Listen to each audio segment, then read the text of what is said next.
اس کے بعد بات کر لیتے ہیں جناب اس انسان، یہ جو ہے نا وزیر خارجہ صاحب اس وقت اسحاق ڈار صاحب، ان پر کچھ غصہ بھی نکالا ہے، ان کے ماضی کے اپنے سابق سندھ کے گورنر ہیں اور وزیر بھی رہے ہیں جناب محمد زبیر صاحب جو بھائی ہیں اسد عمر کے، انہوں نے بھی کوئی غصہ نکالا. وہ تھے ان کے شو میں، سمر عباس صاحب کے شو میں، وہاں آئے اور انہوں نے بھی ان کی چھترول کر دی، انہوں نے بھی انہیں کھری کھری باتیں سنائی ہیں.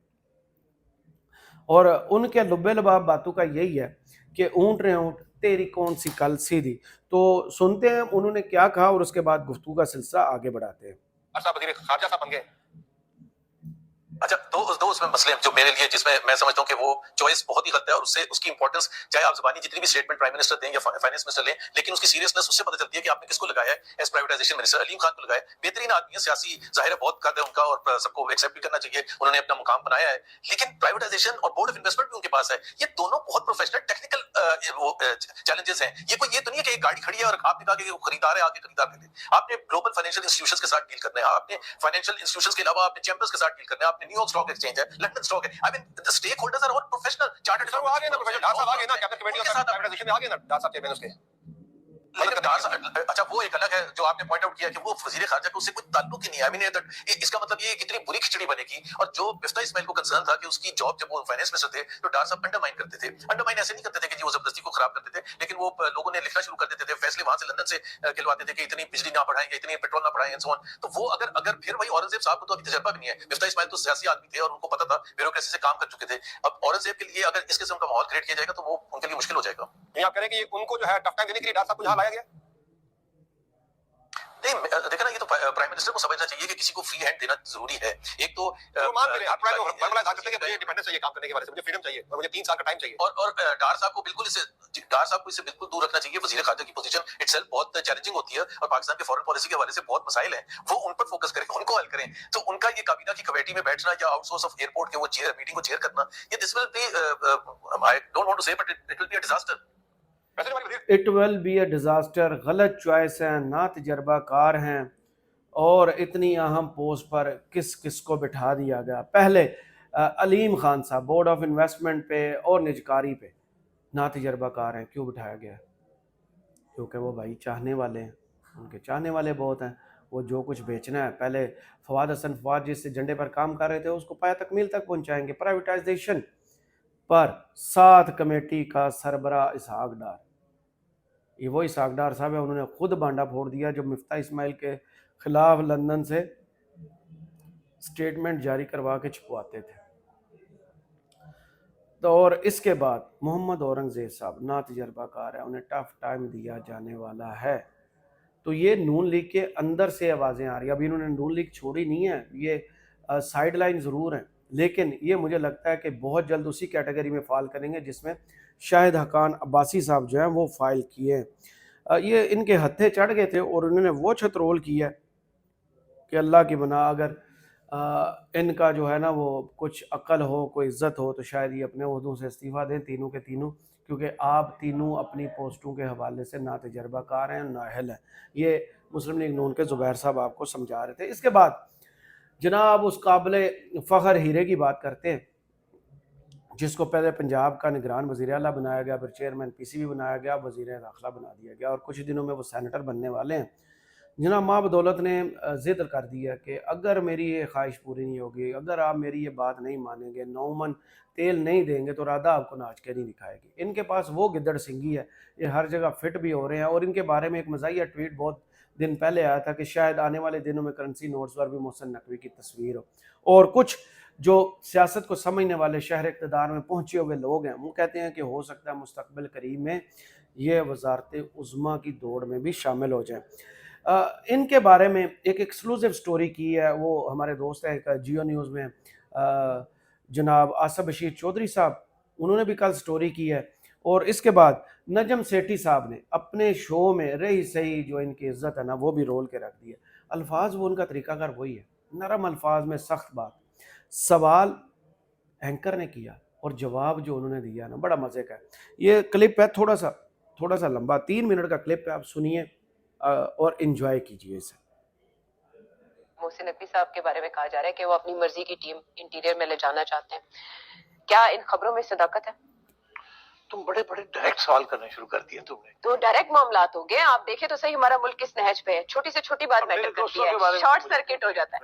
تو دوستوں کے بارے میں تو آپ کو زیادہ بتانا چاہیے کہ ان کی پوزیشن کیا ہے. اچھا ایسے ہے کہ یہاں کچھ صداقت ہے. اچھا ٹھیک ہے، شکر اللہ، شکر اللہ کا. ہاں جب محسن نقوی صاحب نے یہ فیصلہ کیا کہ وہ پی سی بی آئیں گے اور اس کے بعد ایک اور عہدہ لیں گے، تو جب یہ فیصلہ ہو گیا تو انہوں نے پی سی بی لے لیا اور حکومت آنے سے پہلے ہی پکڑ لیا تھا انہوں نے، تاکہ اگلی جگہ پہ یہ ڈسکشن ہی نہ ہو. دیکھیں یہ بڑا امپورٹنٹ ڈیولپمنٹ تھی کہ ابھی نئی حکومت آئی نہیں تھی اور انہوں نے جانے والی حکومت سے اپنے آپ کو بٹھا دیا، الیکٹ کروا لیا اور بیٹھ گئے. اب ایک دفعہ جب بندہ الیکٹ ہو جائے اور بیٹھ جائے اس کو نکالنا مشکل ہو جاتا ہے. جی اٹس ناٹ ایزی کہ یہ 4 دن پہلے تو الیکٹ ہویا ہے اور تسی آندے سار انہیں چھٹی کراتی، تو انہوں نے اپنے آپ کو سیو کر لیا. اس لیے کہ جب وہ آگے جا کے نیگوشیٹ کریں گے اپنی، اب میں نے اور کیا لینا ہے کیونکہ بڑی بڑی خدمات ہے میری، تو یہ تو ہو گئی نا بات، یہ تو رہ گئی پیچھے. ہاں ٹھیک ہے، وہ تو سابقہ سیٹ اپ ہو گیا نا. ہوں اگلی گل کرو مینوں کی دینا جی. ہاں جی میں خدمت کی تھی پنجاب وچ، جو تسی دیکھیا میں پی ٹی آئی نے کی کیتا، ٹھیک ہے نا، اور اگے مینوں پتہ نہیں کنی گالی پینی، تو کچھ تو ملنا چاہیے نا.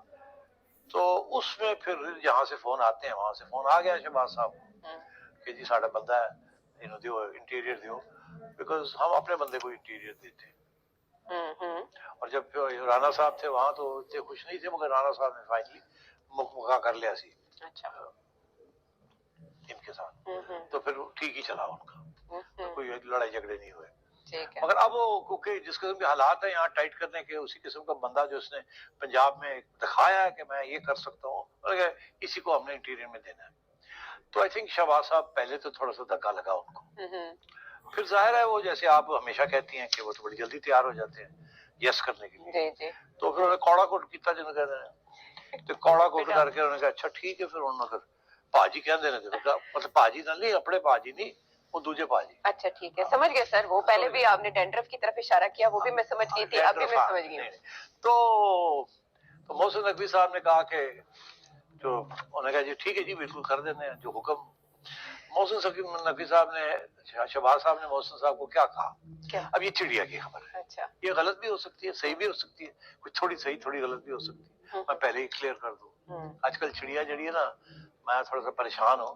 ہاں وہ تھوڑی سی اس کو کووڈ شووڈ ہوا ہوا ہے، کبھی ادھر کی بات کر دیتی ہے کبھی ادھر کی بات کر دیتی ہے. تو میں پوری ذمہ داری نہیں لیتا اس خبر کی، اگر خبر بڑی انٹرسٹنگ ہے تو میں نے کہا بتا ہی دوں. ہاں نہیں بتائیں، ضرور بتائیں جتنی. تو پرائم منسٹر صاحب نے محسن نقوی کو کہا کہ محسن یار پی سی بی تو فل ٹائم جاب ہے، تو بالکل یہ تو بہت مشکل کام ہے، یہ تو تمہیں ٹائم نہیں ملے گا، تو تم پھر یہی رکھو، اس کو چھوڑ دو. اچھا. تو محسن نقوی نے کہا نہیں میں کر لوں گا، کوئی پرابلم نہیں ہے. تو نہیں بڑا مشکل کام ہے، تو آپ اس کو فوکس کریں، یہ بہت سیریس ایشوز ہیں یہاں، ٹیررزم ہو رہی ہے بالکل انٹیریئر کے. تو محسن نے کہا نہیں آپ شہباز صاحب فکر نہ کرو، میں کر لاں گا، 36 گھنٹے لا لیں گے. میں اسپیڈی گنزالز ہوں، obviously اسپیڈ تو شہباز سپیڈ کو شکست ہی محسن سپیڈ نے دی تھی بقول ان کے ٹی وی چینل کے. پہلے شہباز سپیڈ سی، اور محسن سپیڈ آ گئی جی، اور میرے خیال مریم از لوکنگ اراؤنڈ کہ میں نے بھی کوئی جاگرز مل جائے، میں بھی کچھ کرا. اچھی بات ہے، ہاں بالکل ہونا چاہیے، کمپٹیشن ہونا. 9 مئی کے اور پی ٹی آئی کو اتنا برا سلوک کرنے کے عوض وزارت داخلہ دی گئی ہے.